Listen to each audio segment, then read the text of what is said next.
You're listening to the Cyberwire Network, powered by N2K.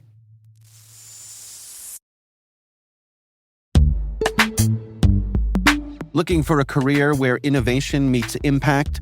Vanguard's technology team is shaping the future of financial services by solving complex challenges with cutting-edge solutions. Whether you're passionate about AI, cybersecurity, or cloud computing, Vanguard offers a dynamic and collaborative environment where your ideas drive change. With career growth opportunities and a focus on work-life balance, you'll have the flexibility to thrive both professionally and personally. Explore open cybersecurity and technology roles today at vanguardjobs.com.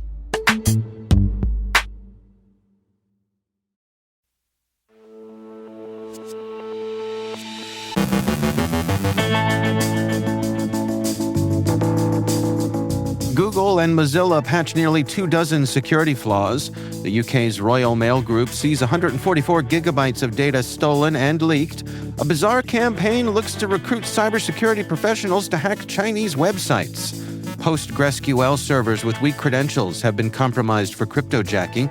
Google Cloud patches a vulnerability affecting its Cloud Run platform. Oracle faces a class action lawsuit over alleged cloud services data breaches.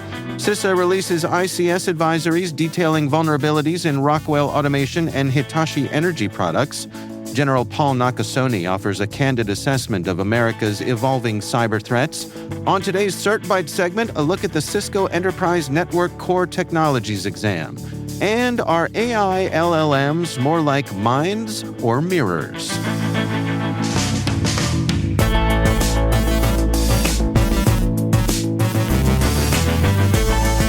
It's Wednesday, April 2nd, 2025. I'm Dave Bittner, and this is your CyberWire Intel Briefing.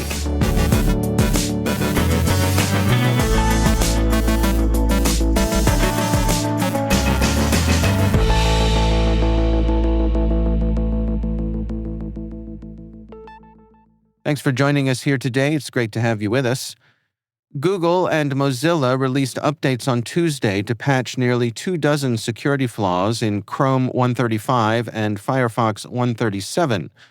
Chrome 135 includes 14 fixes, with a high-severity use-after-free bug in Navigations topping the list. Google paid $18,000 in bug bounties, including $10,000 to Philip Beer for a custom tabs issue. Firefox 137 addresses 8 flaws, including 3 high-severity memory bugs that could allow code execution. Mozilla also rolled out updates for Firefox ESR and Thunderbird, covering many of the same vulnerabilities. While there's no evidence these bugs are being exploited in the wild, both companies urge users to update promptly. Chrome 135 is now available for Linux, Windows, and Mac OS, while Firefox 137 is live for all supported platforms. A threat actor known as GHNA has leaked 144 gigabytes of data stolen from Royal Mail Group, a UK postal service and courier company, on breach forums, following a similar Samsung breach. Both incidents trace back to a 2021 InfoStealer malware infection at Spectos, a third-party data service provider.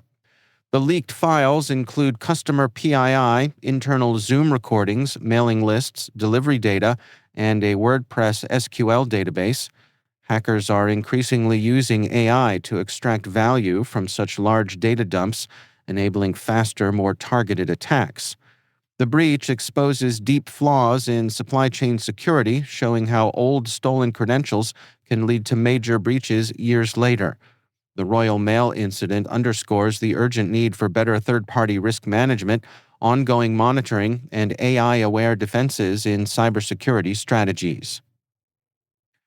A mysterious figure named Jack is offering up to $100,000 a month to cybersecurity professionals to hack Chinese websites using web shells. This recruitment campaign, spread via sock puppet accounts on Twitter, features AI-generated avatars and vague promises. The job? Hack any website registered in China, no specific targets, just volume. Jack claims to want China's traffic, but offers little explanation. even contradicting himself about working for the Indian government. Security experts are baffled. Some think it's trolling, others suspect a bizarre attempt to infect Chinese users with malware. Despite its sketchiness, no one has reported phishing or malware links yet. In the words of one expert, the campaign is persistent, widespread, and bizarre, with no clear motive or endgame. Over 1,500 PostgreSQL servers with weak credentials have been compromised by the Jinx 0126 campaign, a new wave of cryptojacking linked to earlier PGMem malware. Attackers exploit a PostgreSQL SQL command to run system commands, kill competing miners, and deploy a binary that installs XMRig mining software. A spoofed postmaster binary ensures persistence and escalates privileges. According to Wiz, the campaign uses unique hashes and fileless execution to bypass detection, marking a sophisticated evolution in cloud-targeted attacks. Google Cloud has patched a vulnerability called Image Runner, which affected its Cloud Run platform. Discovered by Tenable, the flaw allowed users with certain permissions to modify Cloud Run services and potentially access private container images. In the worst case, attackers could extract secrets and exfiltrate sensitive data. Google says they alerted customers in November of last year and fully deployed a fix by January 28th of this year. The update now enforces stricter IAM checks during deployments to prevent unauthorized image access. Elsewhere, Google has launched a beta feature allowing enterprise users to send end-to-end encrypted emails within their organization, with plans to expand it to all Gmail inboxes by year's end. Google's approach doesn't require certificate management or key sharing, simplifying secure communications. Organizations retain control of encryption keys, keeping messages secure and compliant with regulations. External recipients can access messages via a restricted interface or SMIME if supported. Additional Gmail security features, including data loss prevention and AI threat protection, are also now available. Oracle is facing a class action lawsuit in Texas over alleged data breaches tied to its cloud services. Filed by Floridian Michael Toycock and law firm Shamus and Gentile, the suit accuses Oracle of violating Texas data breach notification laws by failing to alert victims within 60 days. The case alleges that Oracle's poor security practices led to the exposure of personal and health data, and that the company has remained silent about the breach. Toykoch claims Oracle didn't inform him of the incident, explain how it occurred, or confirm data security. He and others expect to face ongoing risks of identity theft and financial loss. The plaintiffs seek compensation and demand Oracle improve its cybersecurity practices. Oracle has yet to respond to the allegations. On April 1st, CISA released 2 ICS advisories detailing major vulnerabilities in Rockwell Automation and Hitachi Energy products, posing risks to critical infrastructure. The Rockwell advisory warns of a deserialization flaw in systems using Veeam backup and replication, allowing remote code execution with admin access. Patches are available. The Hitachi advisory highlights several flaws, including a critical injection vulnerability in MicroSCADA Pro X Sys 600. Multiple versions are affected, and there are fixes provided. These issues could impact manufacturing, energy, water, and chemical sectors. CISA urges immediate action, patching systems, limiting ICS exposure, and applying secure configurations. No exploitation has been reported yet, but the agency stresses urgency due to the potential for severe disruption. In an exclusive interview with The Record, former NSA and U.S. Cyber Command Chief General Paul Nakasone offered a candid assessment of America's evolving cyber threats. A year out of government, Nakasone reflected on China's growing cyber aggression, describing the Volt and Salt Typhoon campaigns as clear signs that Beijing has surpassed Russia in capability and intent. "This is nothing like we've seen before," he warned, pointing to Chinese intrusions in critical U.S. infrastructure. Nakasone emphasized the urgent need for better cyber deterrence, faster defense, and stronger partnerships across government, industry, and academia. Now on the OpenAI board, he also discussed AI's dual-use future, powerful for both offense and defense, and called for a national strategy around data, energy, semiconductors, and talent. From AI ethics to Taiwan tensions and offensive cyber policy, Nakasone's message was clear. The U.S. must move faster or fall behind.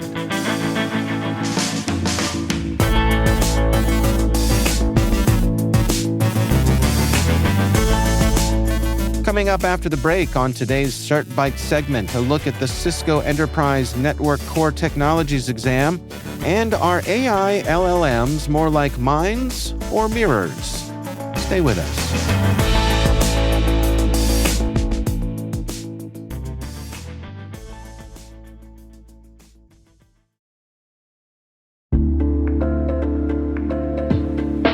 Hey everybody, Dave here. Have you ever wondered where your personal information is lurking online? Like many of you, I was concerned about my data being sold by data brokers. So I decided to try Delete Me. I have to say, Delete Me is a game changer. Within days of signing up, they started removing my personal information from hundreds of data brokers. I finally have peace of mind knowing my data privacy is protected. Delete Me's team does all the work for you with detailed reports, so you know exactly what's been done. Take control of your data and keep your private life private by signing up for Delete Me. Now at a special discount for our listeners. Today, get 20% off your Delete Me plan when you go to joindeleteme.com/N2K and use promo code N2K at checkout. The only way to get 20% off is to go to joindeleteme.com/N2K and enter code N2K at checkout. That's joindeleteme.com/N2K, code N2K.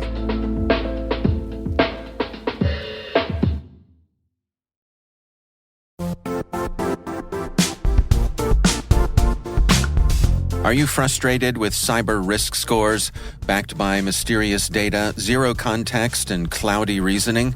Typical cyber ratings are ineffective, and the true risk story is begging to be told. It's time to cut the BS.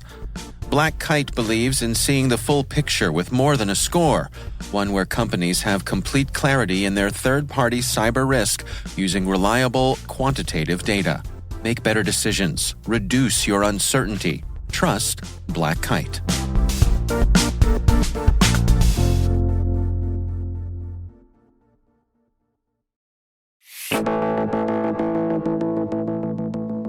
On today's CertByte segment, the CertByte team looks at the Cisco Enterprise Network Core Technologies exam. Hi everyone, it's Chris. I'm a content developer and project management specialist here at N2K Networks. Today's question targets the Cisco Enterprise Network Core Technologies 350-401 ENCOR version 1.1, which was updated on September 20th, 2023. This exam enables candidates to earn the Cisco Certified Specialist Enterprise Core certification, which can also be used to meet exam requirements for several other Cisco certifications. I've enlisted Troy once again as our new guest host. He's a specialist in all things Cisco, ISACA, and EC Council. Welcome, Troy. How are you today? I'm doing great, Chris. Thank you for having me. Absolutely. Now, before we get into it, be sure to stick around after our question for our special study bit for this test, as well as for the latest news on upcoming N2K practice tests. Okay, we're going to be turning the tables, and Troy, you're going to be asking me today's question. Troy, let me have it. Okay, Chris, here's your question. It's a multiple choice, but only one answer is correct. Which of the following is not a packet type used by Enhanced Interior Gateway Routing Protocol, or EIGRP? Your choices are A, query, B, reply, C, response, or D, ACK. Right. So before I answer, Troy, I understand this is under the infrastructure objective and the layer 3 sub-objective, correct? That is correct. Okay. And since I have no idea what an EIGRP is, can you please take a moment to explain that to me? EIGRP is a routing protocol. And routing protocols are used by the routers to communicate with one another, to exchange what they know, the information they know about routes to various destinations. The beauty of a routing protocol is if we didn't have them, we'd have to manually program all the routes into the routers. And anytime a route changed, we'd have to make the change in the router. So it's sort of a language that they use to exchange information. Great. And I know that this usually sounds like a stall tactic, and it kind of is. So I'm going to ask another question before I answer. Are there any other routing protocols that have the same or similar packet types used as the EIGRP? Yes. All of these routing protocols use different packet types to communicate. For example, OSPF, or Open Shortest Path First, uses about 4 or 5 different packet types with completely different names than what EIGRP has, but it is common that routing protocols would have similar packet types used by EIGRP. Okay. And I'm going to try a different tactic than I usually use. And I'm going to guess one of the R answers because I think there may be a distractor strategy with having 2 answer choices that start with the same letter. And there also may be something with the fact that this is a negative question as well. So I'm going to guess that the correct answer is B, reply. How did I do? Good try, Chris, but unfortunately that is incorrect. The correct answer is B, response. Response is not a packet type that EIGRP uses. The following are packet types used by EIGRP. There is a packet called Hello ACK, which is used for them to establish neighbor relationships, and the ACK is used to acknowledge receiving something. The update packets are used to send a routing update to another router.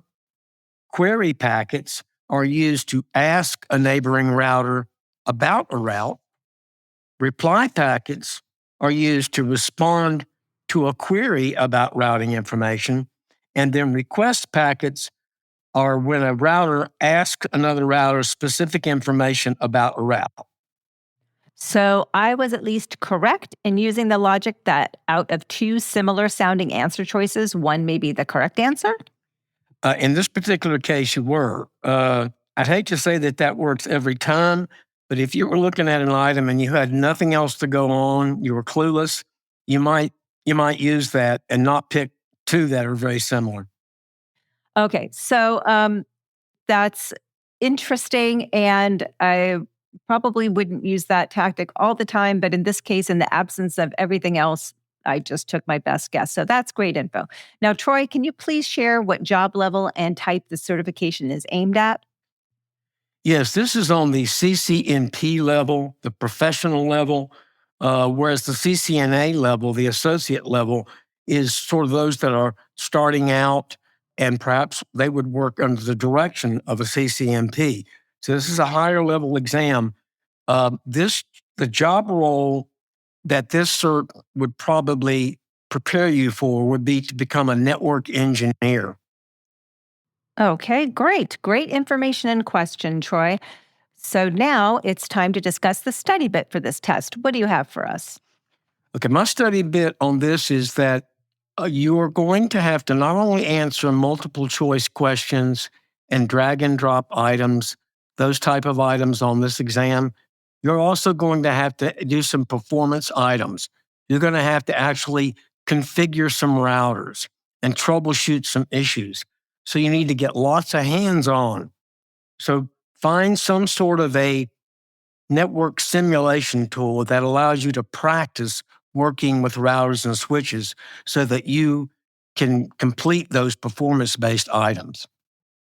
As we wrap up today's episode, are there any upcoming practice tests you'd like to promote here? Yes, we just released the CompTIA Tech Plus, the AWS Certified AI Practitioner, and Azure AI Engineer Associate practice tests. And we'll also have more coming up for CompTIA, Microsoft, and Oracle in the next month. Great. Thanks so much for being here with me today, Troy. Thank you. And thank you for joining me for this week's CertByte. If you're actively studying for this certification and have any questions about study tips or even future certification questions you'd like to see, please feel free to email me at certbyte@n2k.com. That's CERTBYTE@n2k.com. If you'd like to learn more about N2K's practice tests, visit our website at n2k.com/certify. For sources and citations for this question, please check out our show notes. Happy certifying.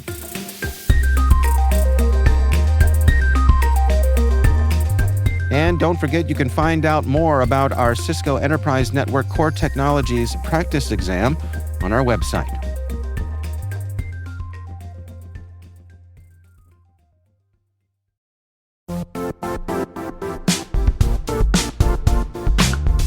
Is your AppSec program actually reducing risk?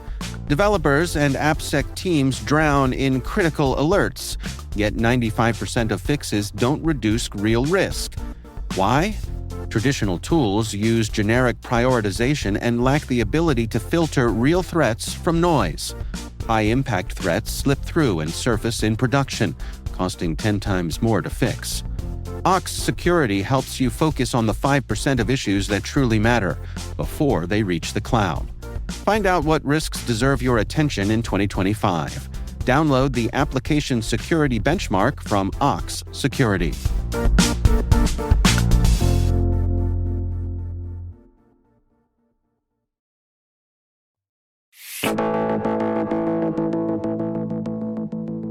And finally, what if large AI models aren't on the verge of becoming sentient minds, but something even more profound? In a thought-provoking reflection published in Science, a team of scholars suggests these systems are best seen not as artificial agents, but as revolutionary cultural and social technologies, akin to writing, markets, or bureaucracies. Instead of mimicking human intelligence, these models absorb and remix the vast, messy, beautiful sprawl of human expression. Like economic prices or library catalogs, they compress and reorganize knowledge at a massive scale, letting us do something astonishing, interact with the collective mind of humanity. But here's the twist. They reflect not just our data, but our patterns, biases, and histories. Their influence might rival that of the printing press. So what happens next? That depends not on AI alone, but on us, how we shape it, govern it, and use it to illuminate or obscure what it means to be human. It's an interesting article, well worth your time. For me, it reflects the notion that as much as we hope that AI will reflect an idealized version of who we aspire to be, all too often it reveals the cold, hard truth staring back at us, warts and all.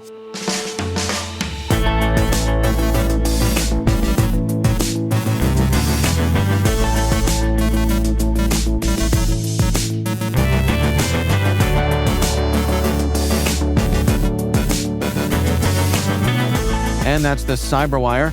For links to all of today's stories, check out our daily briefing at thecyberwire.com. We'd love to know what you think of this podcast. Your feedback ensures we deliver the insights that keep you a step ahead in the rapidly changing world of cybersecurity. If you like our show, please share a rating and review in your favorite podcast app. Please also fill out the survey in the show notes or send an email to cyberwire@n2k.com. N2K's senior producer is Alice Carruth. Our Cyberwire producer is Liz Stokes. We're mixed by Trey Hester, with original music and sound design by Elliot Peltzman. Our executive producer is Jennifer Iben. Peter Kilpie is our publisher, and I'm Dave Bittner. Thanks for listening. We'll see you back here tomorrow.